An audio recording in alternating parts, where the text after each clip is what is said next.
Hola mis Darkmores, yo soy mi Morningstar y esto es el Grimorio Geek, el podcast donde mezclamos brujería, ocultismo, anime, videojuegos, rol y todo lo que nos prende el alma ñoña y misteriosa. Y ya que estás aquí, recuerda seguirnos, activar la campanita de notificaciones o invocar tu demonio personal, lo que sea que te funcione mejor para no perderte ninguno de nuestros episodios. Y ahora sí, abre tu Grimorio, ajusta tus stats y prepárate porque el viaje comienza y en el video de hoy hablaremos sobre qué o quién es Satanás. Pero ya saben que antes de entrar de lleno con nuestro programa, les comparto algunos de los comentarios que van dejando en los videos pasados.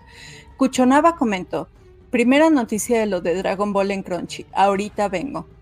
Como te respondí en ese comentario hace ya 30 años que pasaron que vi Dragon Ball, es obvio que se me olvidarán 2, 3, 5 episodios, pero he visto varios en Crunchy que sí me quedo de güey, eso no lo pasaron en la tele.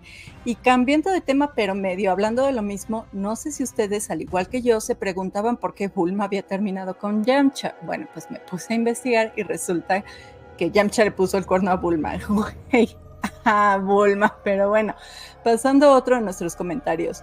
Gwendolyn-G nos escribe: me di cuenta que haces un gesto con la mano al principio. ¿Significa algo? Bueno, este gesto es una combinación de los clásicos cuernitos Merol, pero con la trampita de la kitsune, que son los zorros de la mitología japonesa. Y este gesto con las manos se popularizó particularmente porque es parte del sello que hacen las chicas de Baby Metal en sus conciertos.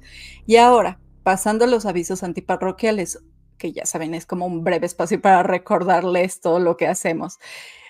Cada 15 días, los viernes a las 8 p.m., Rudy y Moa hacemos un live aquí por YouTube y también ya en Facebook y en TikTok, dando las noticias más ñoñas del momento en el noticiero.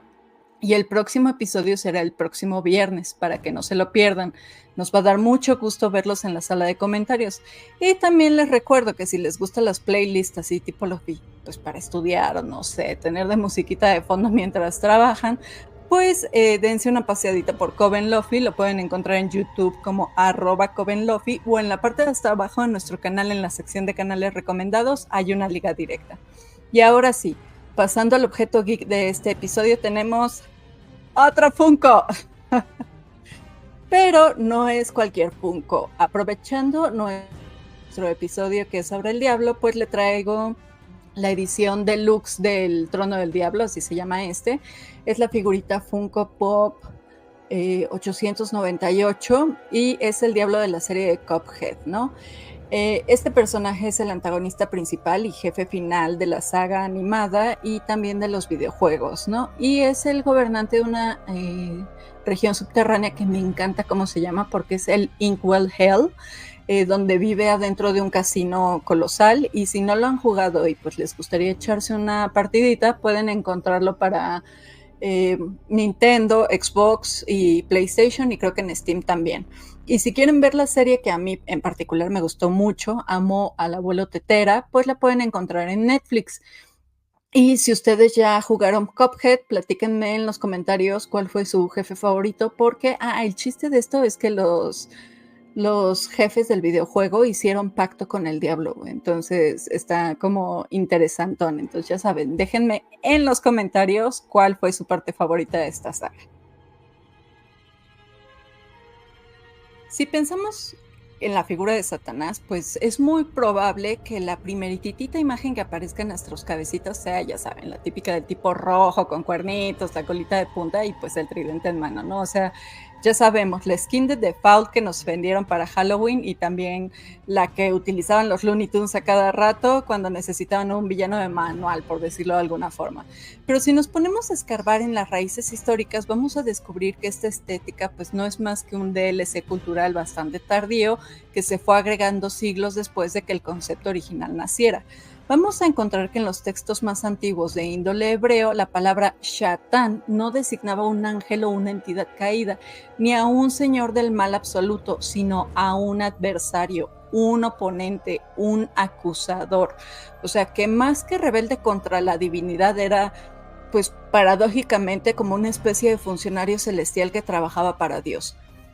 Su aparición la vamos a encontrar en libros como Números o el libro de Job, y no es como la presencia de un ente malévolo operando en la sombra, sino la de un fiscal divino que pone a prueba la fe y la integridad de los humanos. O sea, es un rol bastante incómodo, pero muy legítimo, más parecido a un personaje de Phoenix Wright que a un jefe final de la saga de Diablo.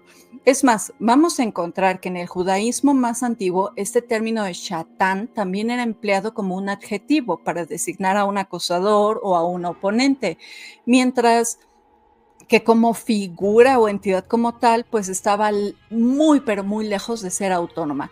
O sea, no había ni guerra celestial, ni rebelión épica, no existía la narrativa hollywoodense que tanto nos gusta de los RPGs.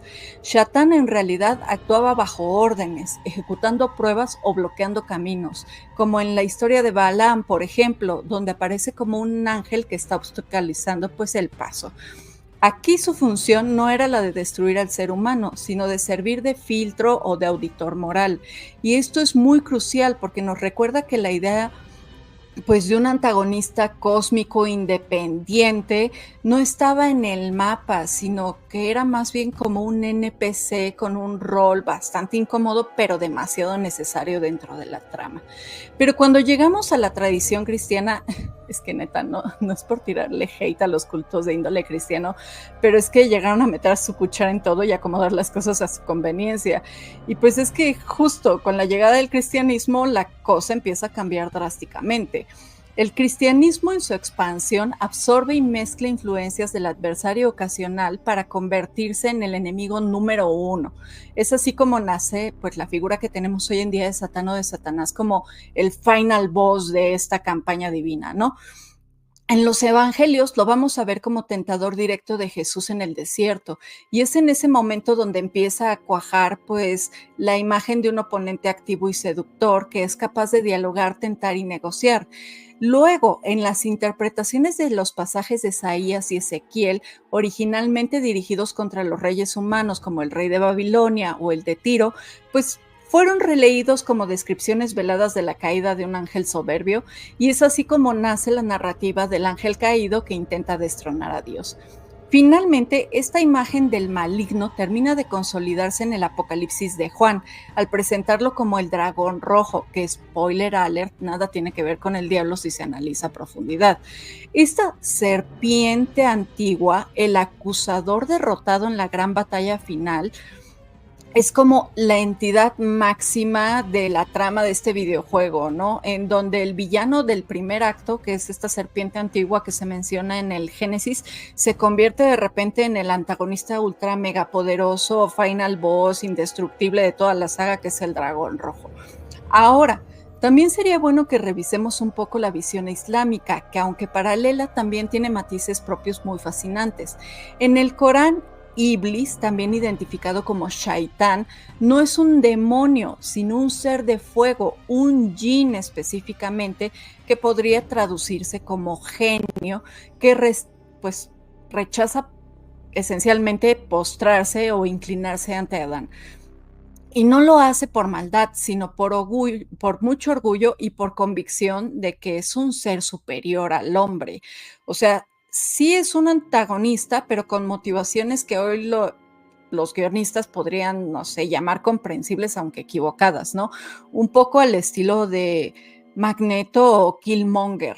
Y es es justamente este acto de desobediencia lo que lo convierte en símbolo de libre albedrío, pero también en un ejemplo de cómo ese libre albedrío pues, puede conducir a la perdición. A diferencia del cristianismo, aquí Iblis no rompe el tablero para instaurar su propio reino, sino que se convierte en un tentador y en un desviador de la vida de los hombres. O sea, es nuevamente una figura que pone a prueba a los creyentes en el transcurso de su vida. Y así, de manera paulatina, la figura que empezó como un abogado del diablo literalmente, pues fue adquiriendo capas narrativas y visuales hasta convertirse en el antagonista universal que reconocemos hoy en día. El paso del mito a la doctrina ha sido sin duda un proceso largo, alimentado por concilios, interpretaciones teológicas y sobre todo por la necesidad de tener un símbolo claro de la otredad, dígase, un enemigo común contra el que se pueda construir una cohesión espiritual, porque nada une más a las personas que tener a alguien a quien odiar en conjunto, ¿no? Ahora, en la tradición abrámica, Satanás no solo representa la maldad en un tipo de concepto abstracto, sino que es una oposición activa a lo divino, y esta narrativa se volvió tan potente que atravesó siglos y fronteras, impregnándose en el arte, en la literatura, en la música y obviamente en la cultura pop. Podríamos decir que como buen personaje icónico, Satanás sobrevivió a todos los reboots y adaptaciones que ha tenido desde su etapa de antagonista secundario hasta su versión de archienemigo en las arras negativas, pues que van desde la Biblia de Sandman o Lucifer de DC, ¿no? Su historia es un claro ejemplo de cómo una figura simbólica puede evolucionar a través de contextos culturales, políticos y religiosos, y cómo esos cambios dicen más de nosotros, de nuestros miedos, aspiraciones y narrativas favoritas que del personaje en sí mismo. Y sí, si lo pensamos bien, Satanás es probablemente el villano más exitoso de todos los tiempos. O sea, empezó siendo un personaje de soporte y terminó convirtiéndose en el villano más exitoso de todas las historias. Ahora sí que, como en alguna ocasión dijo Anton Sandor Lavey, y cito porque esta frase es excelente: Satán ha sido con toda seguridad el mejor amigo que la iglesia jamás haya tenido, ya que él les ha mantenido el negocio todos estos años. Si algo tiene Satanás más allá de sus 1000 nombres y metamorfosis históricas, es un talento innato para el crossover. O sea, ya sabemos que el diablo tiene 1001 oficios y todos los hace a la perfección. Es como ese personaje de franquicia que, sin importar el género o la ambientación, aparece para robarse la atención y darle un giro oscuro o deliciosamente sarcástico a la trama. En la cultura pop y geek, su ficha de personaje, por decirlo de alguna forma, se ha reseteado tantas veces que podríamos decir que aplica el código Konami de manera infinita, y ya saben cuál es. El clásico infalible: arriba, arriba, abajo, abajo, izquierda, derecha, vea, ¿no? O sea, dentro de las líneas, argumentos e historia del cómic occidental, Lucifer ha sido reinterpretado hasta el cansancio, pero pocas versiones han tenido tanto impacto como la de Sandman de Neil Gaiman, que luego tuvo incluso su propio spin-off en Lucifer de DC Vértigo. Ahí, el príncipe de las mentiras deja el infierno para abrir un club nocturno en Los Ángeles, lo que pues básicamente convierte la narrativa bíblica en una mezcla entre Casablanca, Constantine y El Cuervo, ¿no? En el manga y el anime, Satanás y sus derivados han sido tanto villanos épicos como figuras cómicas. En Blue Exorcist, por ejemplo, es literalmente el padre del protagonista, lo que convierte la trama en un shonen de exorcismo y drama familiar con tintes de tragedia griega. Mientras que en el caso de Dragon Ball Z, Mr. Satan es una parodia total, un farsante que se lleva el crédito por las batallas de Goku y compañía, demostrando que incluso el hombre más temido puede terminar convertido en un chiste. En los videojuegos también se han sabido explorar y explotar la figura de Satanás con estilos radicalmente distintos. Diablo de Blizzard lleva la mitología y su historia al modo RPG con un lore tan extenso que hasta parece un tipo de Biblia alternativa. Luego está Shin Megami Tensei, que no solo incluye a Lucifer como personaje reclutable, sino que además lo presenta como una figura ambigua, a veces coherente y libertaria, y pues más interesante que los mismos dioses de su mundo. Es un recordatorio de que en la narrativa geek, pues el villano absoluto rara vez es tan simple, pues como lo pintan los sermones, ¿no? Y si hablamos del rock y del metal, o sea, Satanás es el frontman no oficial del género. Desde la obsesión de Black Sabbath, o sea, Rest in Power, que el diablito lo tenga en toda sin puro desmadre nuestro querido Ozzy. Pero volviendo, desde la obsesión de Black Sabbath por esos riffs oscurones hasta el satanismo teatral de King Diamond, pasando también por estas ideas de los pactos fáusticos que se rumoreaban en músicos como por ejemplo Robert Johnson, o la imagen también muy conocida del Pacto de Paganini, ¿no? O sea, podemos ver cómo el diablo ha sido usado en la música como un medio de provocación, símbolo de rebeldía o a veces también como puro marketing, ¿no? De hecho, en la década de los 80, bandas como Slayer o Merciful Fate terminaron en el ojo del huracán durante el pánico satánico, acusadas de corromper a la juventud con letras y símbolos demoníacos. De hecho, el mismo Dee Snider, el vocalista de Twisted Sister, tuvo que presentarse en el Senado de los Estados Unidos para declarar en lo que se conoció como el juicio versus el heavy metal.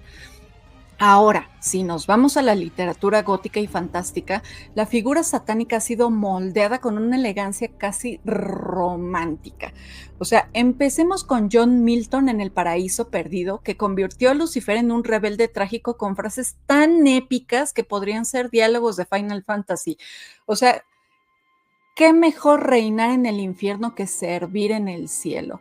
Ahora, Anne Rice en Menoch the Devil lleva la idea aún más lejos, retratando a un diablo que cuestiona el plan divino con una lógica casi convincente, algo que la narrativa geek pues se podría comparar con un NPC que de pronto rompe con la cuarta pared para hablar del metajuego.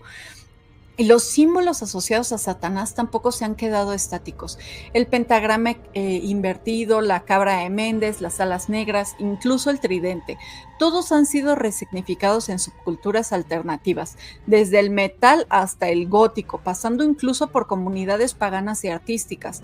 Lo que en la Edad Media se utilizaba como advertencia se convirtió con el tiempo en una declaración de estética y filosofía, una forma de decir, no juego con las reglas que se me impusieron, por decirlo de alguna forma. Y en este sentido, llevar una camiseta con un Baphomet puede ser, pues, para algunos un acto de provocación, mientras que para otros es simplemente, pues, un skin estético que encaja con su identidad. Como ya hemos hablado en los episodios pasados dedicados al pánico satánico, que si no los has visto te los dejo por aquí arriba para que puedas darles un ojito, históricamente la imagen de Satanás ha sido usada para alimentar pánicos colectivos.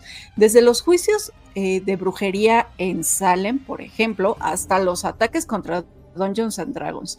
Y en cada caso no era realmente el diablo el que estaba en la mesa, sino lo que representaba: independencia, desafío, un cuestionamiento del orden establecido y sobre todo autocrítica.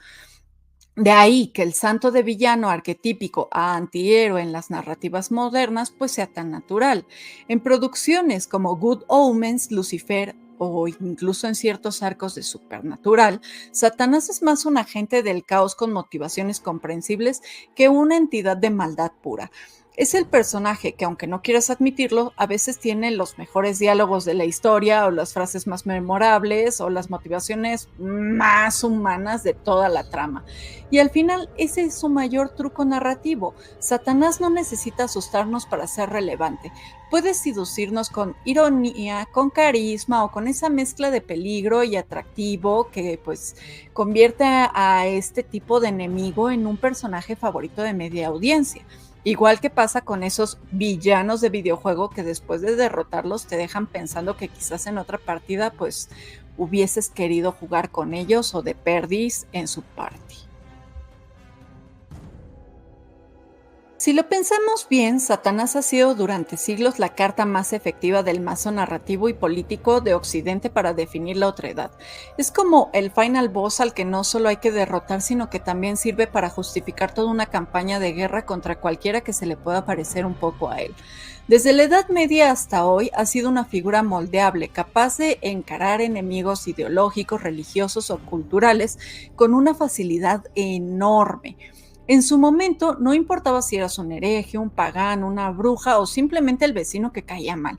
Bastaba con colocarte simbólicamente en el mismo lobby que el diablo para que todo el mundo supiera que estabas en el equipo equivocado y se te persiguiera.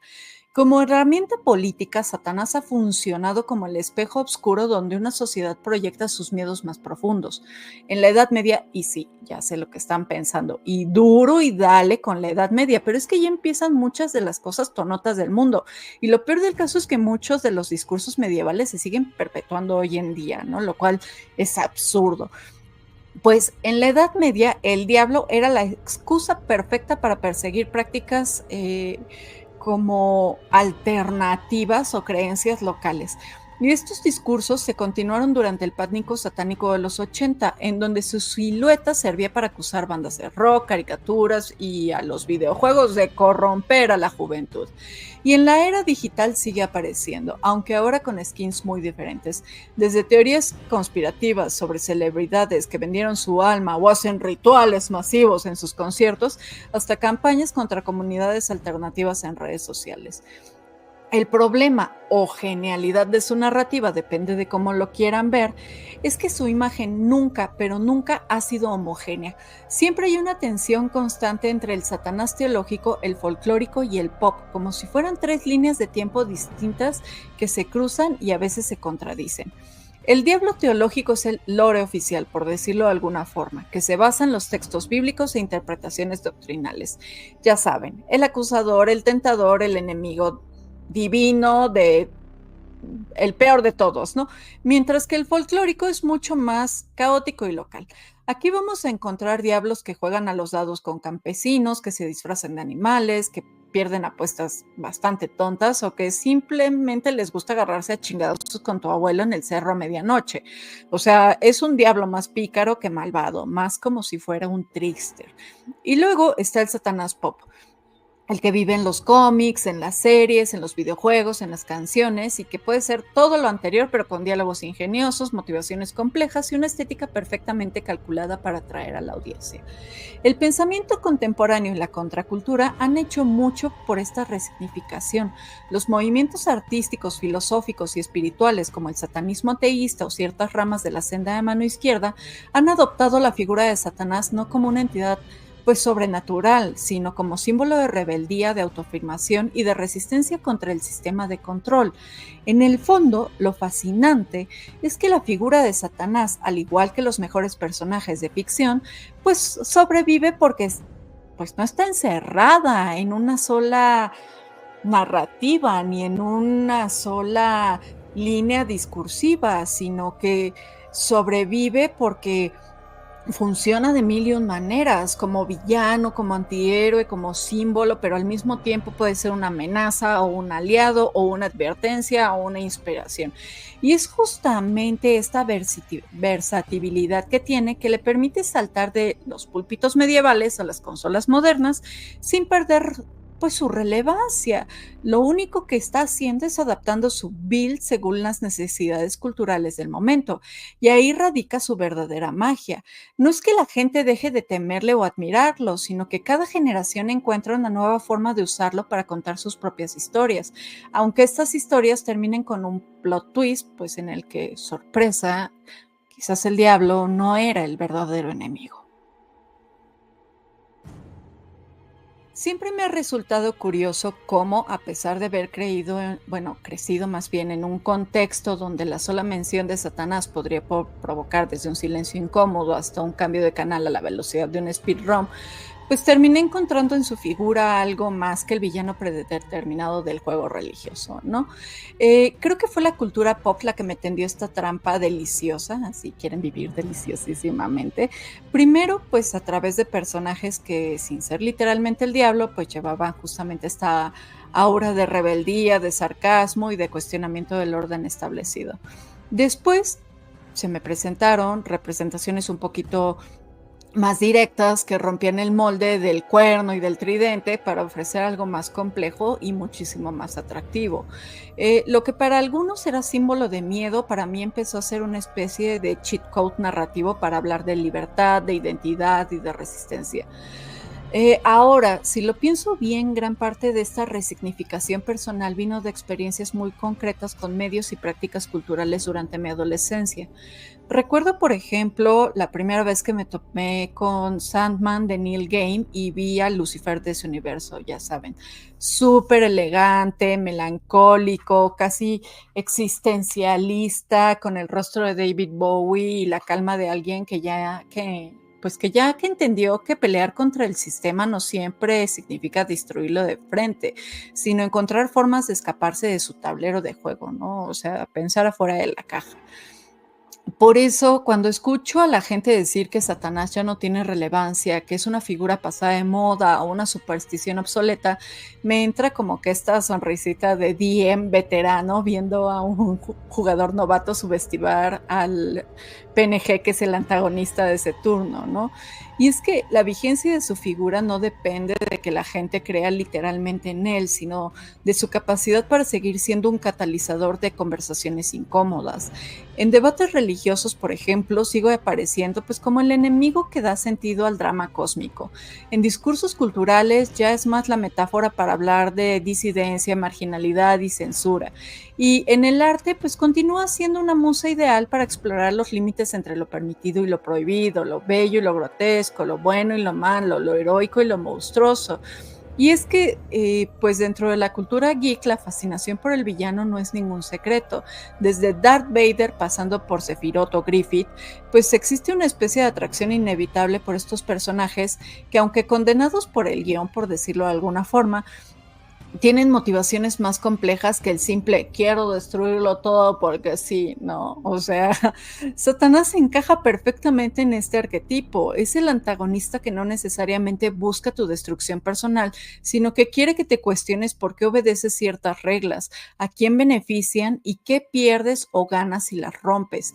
Y esta dinámica es oro puro para la narrativa, porque convierte al malo en un espejo y a veces este espejo va a mostrar nuestra sombra y a veces esta sombra también es un deseo de libertad y a veces es una tentación de querer tomar un atajo para poder conseguir lo que queremos. Personalmente creo que el diablo como símbolo es más necesario hoy en día que anteriormente. No porque no debamos adoptarlo como una figura de culto literal, sino más bien porque encarna esta rebeldía consciente, la que no solo es berrinche en contra de la autoridad, sino que es un ejercicio activo de pensamiento crítico. Y aquí es donde entra la dimensión identitaria. Para muchas personas que crecen pues fuera de las normas dominantes o hegemónicas, ya sea por su espiritualidad, por su orientación sexual, por su estética o por su forma de vivir, encontrar en Satanás un símbolo de oposición les ayuda a reclamar su lugar en un mundo que constantemente les dicen pues que no encajan. Lo he visto en comunidades artísticas, en escenas musicales alternativas y en movimientos espirituales modernos que toman su imagen no como una llamada al caos sin sentido, sino como una declaración de independencia narrativa frente a un guión que pues nunca escribieron. Y ojo, porque esto que les estoy diciendo no es hacer proselitismo a favor del satanismo ateísta, sino que más bien es una invitación a que repensemos y releamos los discursos que se le han asignado a los villanos. Y quizás por esto es que cada vez que me topo un nuevo Lucifer en una serie, en un cómic o en un videojuego, pues lo recibo como quien ve a un compita reaparecer después de muchos años con un look súper diferente, ¿no? O sea, algunas veces va a ser el tentador súper sofisticado, otras veces va a ser el rebelde súper megatráfico, a veces va a ser, no sé, un antihéroe sarcástico y otras simplemente va a ser el personaje que le recuerda a todos que las reglas del juego pues no son tan sólidas y que de vez en cuando como DMs no nos querramos sacar el manual del jugador a cada rato para revisar que lo que están haciendo los jugadores está tal cual se dice el manual, o sea, que tengamos un poquito de flexibilidad. Y mientras sigue existiendo esta pulsión humana por cuestionar, subvertir y reinventar, pues estoy muy segura de que Satanás seguirá ahí, actualizando su skin y listo para recordarnos que ningún sistema es intocable, ni siquiera el sistema que nos enseñó a tenerle miedo. Y bueno, mis Darkmores, gracias por acompañarme en este episodio del Grimorio Geek. Ahora sí, apaga la fogata, agarra tu equipo y prepárate para tirar iniciativa, que aquí apenas comienza el viaje. Todavía nos esperan símbolos raros, videojuegos intensos, animes llenos de pactos mágicos, rituales, preguntas incómodas y muchísimas, muchísimas referencias ñoñas. Si te gustó este episodio, ya sabes qué hacer. Suscríbete, activa la campanita de notificaciones, dale like y déjame un comentario. Neta, no tienen idea de cómo me encanta leerlos. Entonces, déjenme su comentario y déjenme saber qué parte de este hechizo les atrapó más. Nos vemos en el próximo episodio y recuerden, manténganse bien extraños.